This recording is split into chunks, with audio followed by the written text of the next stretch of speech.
Yun, kagaling lang natin ng palengke at nakabili tayo ng ubod ng nyog. At patagal na natin gustong gawin to. So let's go, gawa tayo ng ngohiyong. Malay natin, baka mabenta ito sa mga tao. Let's go!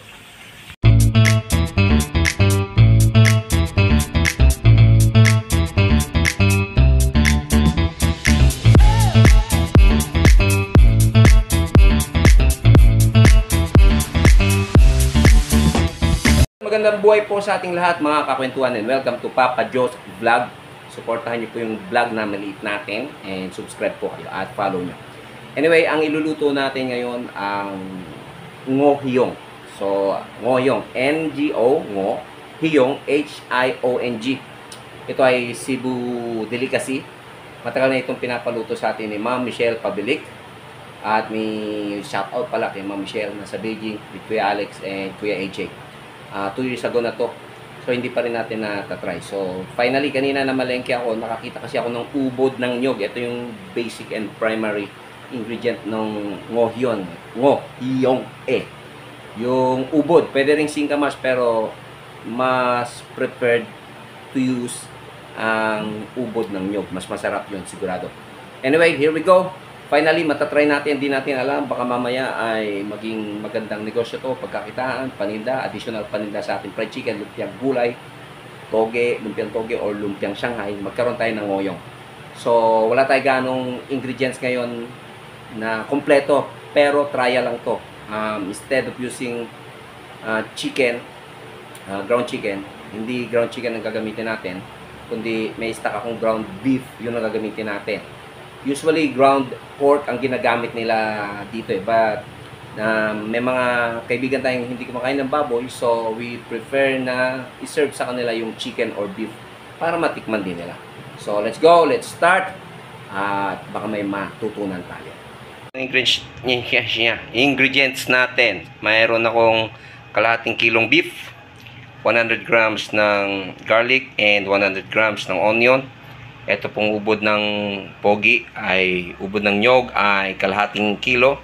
Then 1 teaspoon of chili powder, 1 teaspoon of ground black pepper, 1 teaspoon of salt. Bahala na tayo, pwede natin lagyan niya ng beef cubes or any pampalasa pa, no? And then pwede rin to lagyan ng garlic powder. Lalagyan pala natin yan ng garlic powder, ha? Ay, huwag na kasi may garlic naman eh. So yan muna. Anyway, trial lang naman ito. Let's go. Okay, sautein na natin ang ating onions and garlic.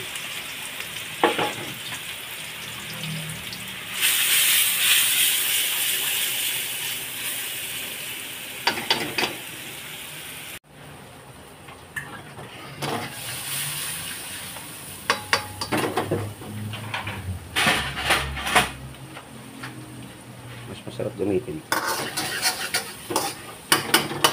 High fire tayo. Sitayin natin hanggang medyo golden brown siguro.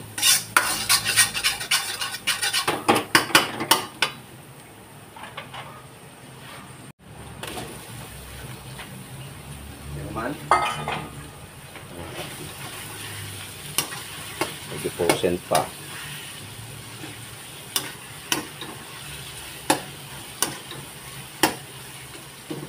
Ang ating ground beef.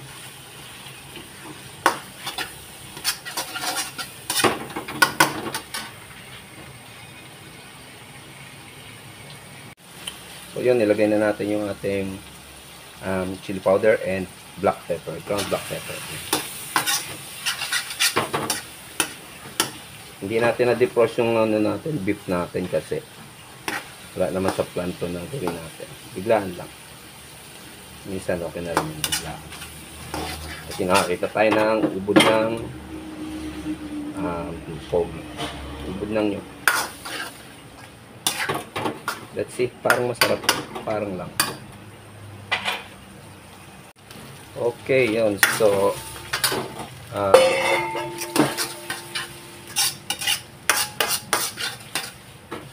medyo okay na siya. But I think masyadong marami itong ating beef para sa ating half kilo na half kilong ano, iba yun, ubod. So, hatiin muna natin to in half. I think 500 or 600 grams to eh. So, separate muna natin yung half. Half lang gamitin natin. Tignan natin. Madali naman magbagay. And then, lagyan na natin ang ating ubod.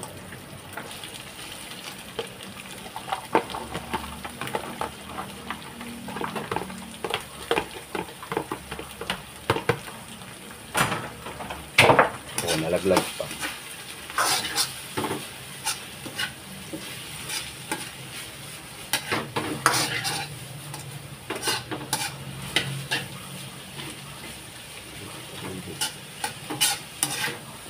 Yan.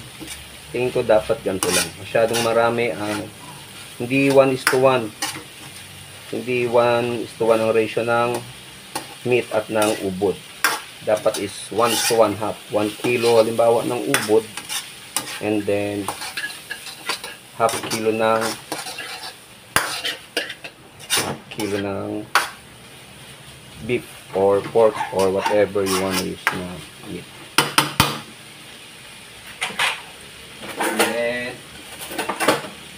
I-taste ko muna. Tikman natin. Although ano naman to talaga. Trial lang.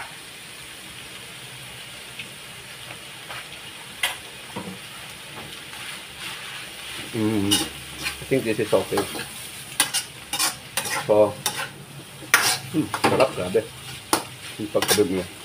I think hindi dapat overcook ang ubod dahil actually fresh ang kinakain. Then, after na ano patayin na, then put on the onion spring. Yan.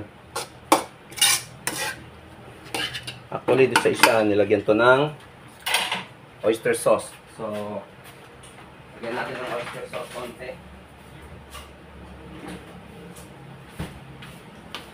May oyster sauce naman tayo.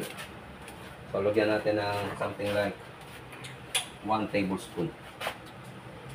1 tablespoon lang. Okay. Nagdag konti. Nakaumalat eh.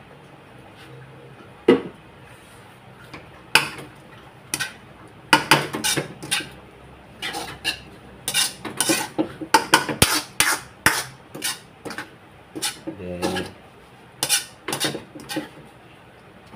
I think this is good.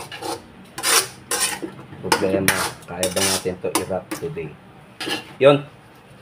So, our ingredients ay ready na. Balot natin. Okay, baklas tayo ng lumpia wrapper. Of course, sa mga nakanood ng ating topic about apa. Yan. Maria Liz. So, bagong bili ko to kanina. So, madali lang to baklas na. Oh, napunit sa kabila naman.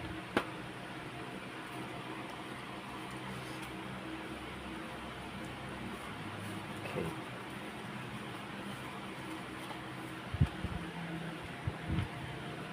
Dali lang. Sanayan lang. Tsaka bago, madaling baklasin.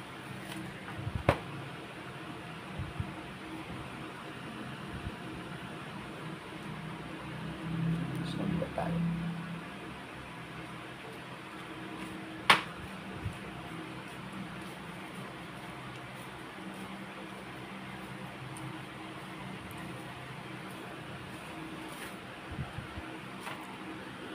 Okay, let's go. So, nabaklas na natin yung apa.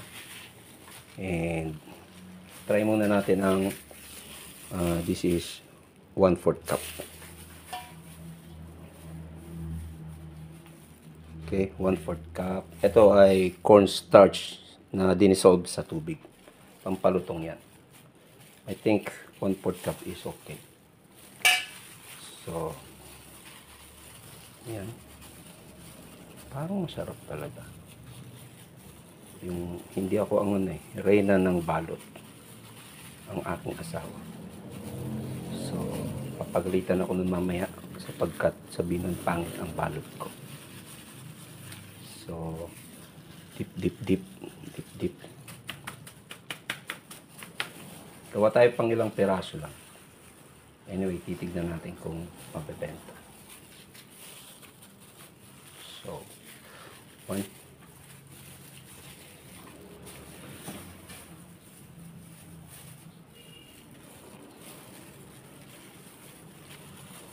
Full pack pala to. Looks good. Iba-ibang style ng pag-wrap eh. Kayo na pong dumiskarte kung paano nyo mai-wrap ito ng maayos. Pagalitan ako nyo.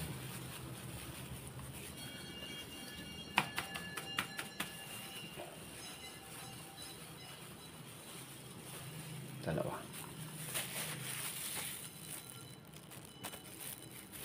Yan, no?